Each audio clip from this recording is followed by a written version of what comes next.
And I'm Daniel Melwani. We will be your hosts today on Just Kids Health, where we give healthy tips for growing kids.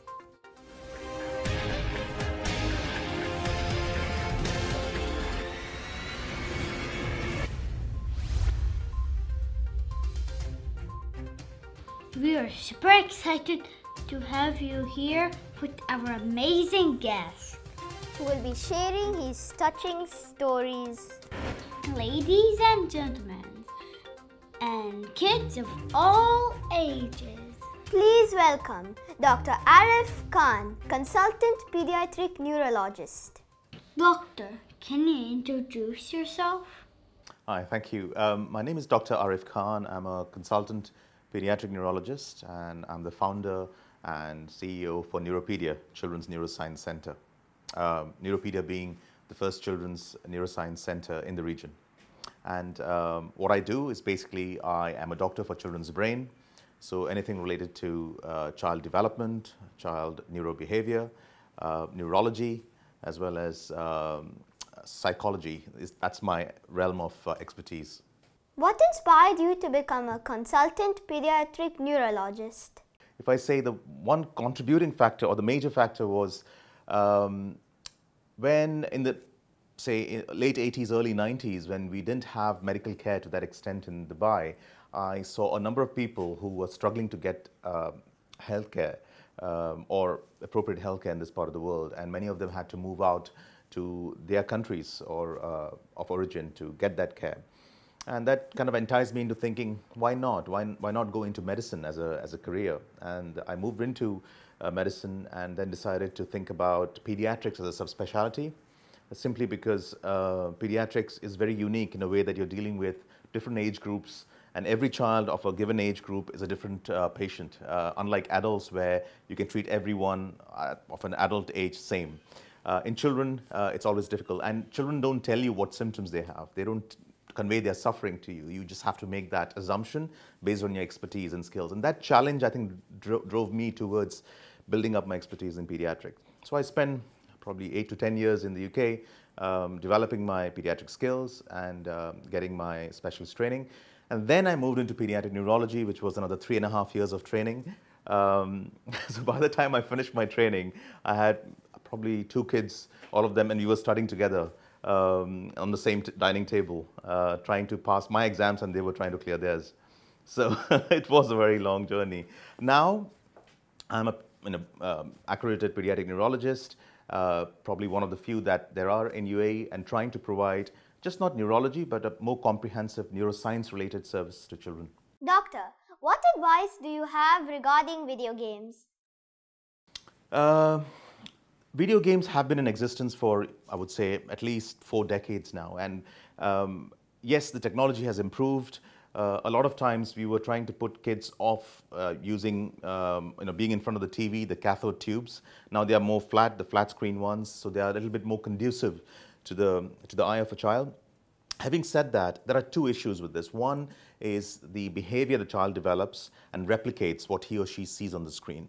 And 2 is the physical harm that the screen does to a child. So let me take the latter first, which is the physical harm. So screens that are emitted from any screen, for that matter, they suppress what is called as melatonin in the brain. Melatonin is a natural hormone that is required to fall asleep. And I have parents coming to me and saying, my kids don't sleep until it's 11 or 12. That's simply because they're spending their time looking at screens just prior to that. So my primary advice to all of them is just keep them off screen 2 hours before their bedtime. And that would change a lot. Just that simple maneuver, that simple behavioral set would change your child's sleep. So the insomnia that they have and their refusal to go to bed will go away. That's number 1. 2, beyond the direct effect on the eye, there is the behavioral issue. So you see video games, a lot of violent video games, a lot of video games with not so nice picturization. That is kind of imbibed by these children, and they tend to replicate that. Having said that, there are age groups or allocated ages that have been provided for every game, and not many people follow that. And I urge every parent to look at that game and make sure that you're following the age on it. So anyone, if there's a game saying less than 13, please make sure your child is not below 13 and the game is being used for him or her. Otherwise, if you allocate time, like if you have a 1 hour time allocated for entertainment, screen-based entertainment for your children, absolutely fine. And you tell them that this time, that's 5 to 6 in the evening, is allocated for your technological entertainment, whatever it may be. And then you have a clear discipline, they don't use it for that anymore. Again, having said that, now as you know, the screens have come in just for e-learning. And the American Academy of Pediatrics has said that if you're less than 18 months, you should not have any screen time. If you're 18 months to 4 or 5 years, you can have maybe 1 hour of screen time per day for entertainment. But of course, you're going through e-learning, that is excluded in that part of time. So there are some guidelines. But having said that, the key is the content of what these children look at it on the screen, not so much the quantity, but you have to moderate it by yourself.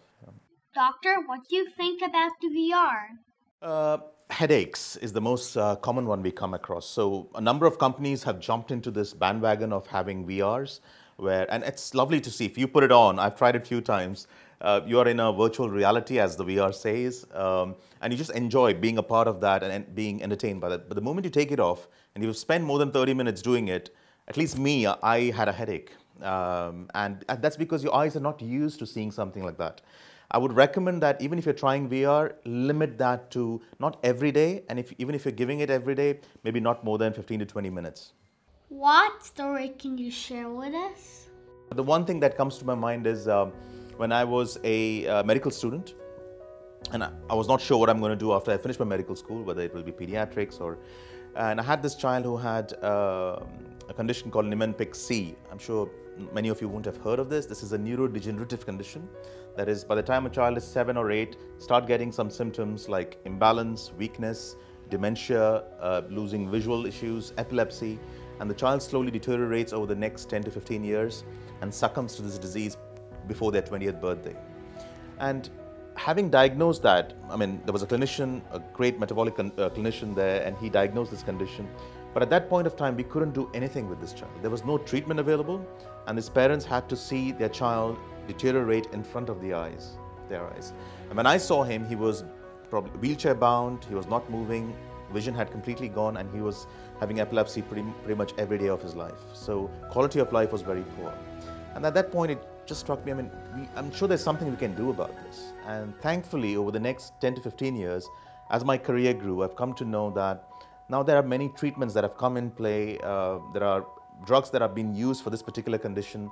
And even though it's not cured completely, the quality of life can be better and the lifespan can be improved. So I think the fraternity, the pediatric neurology fraternity, is making a difference to this incurable conditions, as we used to call them now. And just seeing that, I think, is the most satisfying thing. And of course, no regrets getting into this specialty.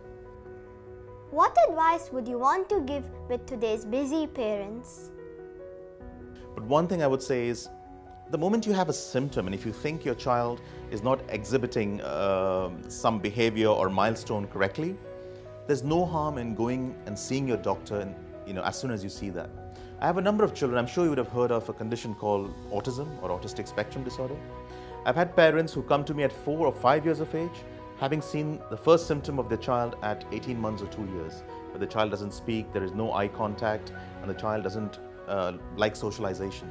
And they've just been kind of putting that under the carpet and waiting until the child is 4 years, when the school raised the question and they come on to me. What's happened there is the crucial period of brain growth or brain training between 2 and 4 years of age has been lost. And that, if you lose that, then providing therapy after that will not give you the best possible outcome. So I would urge parents to make sure, if you have a symptom in your child and if you're in the gray area, not sure what you should do, whether you should go to a doctor or not, you should err on the side of caution and go and see your closest doctor, your pediatrician or your GP. And I think that's the best message I can give. Lastly, what is your thoughts on Just Kids Health? I was actually so much pleasantly surprised. I was looking at the Instagram page for Just Kids Health, and I was like, oh, is this? I've not seen this before, at least in this part of the world. And I looked through your pages and your posts, and the work that you're doing is just fabulous. Bringing awareness and knowledge to public in this part of the world is the key moving forward. Yes, we have a number of hospitals opening up, we've got private organizations building up healthcare facilities, but that's what they do. But as public and as whether you're a citizen or non-citizen here, as an immigrant, you need to make sure that you contribute to it in a way that you build up platforms like Just Kids Health to bring that awareness. And that's what I was trying to do on my platforms. And just having seen this and now collaborating together, I think that's the best step I've taken probably this year. Thank you very much for the opportunity. Pleasure. Thank you for watching and have a great day. Don't forget to subscribe and leave a comment. And ring the bell!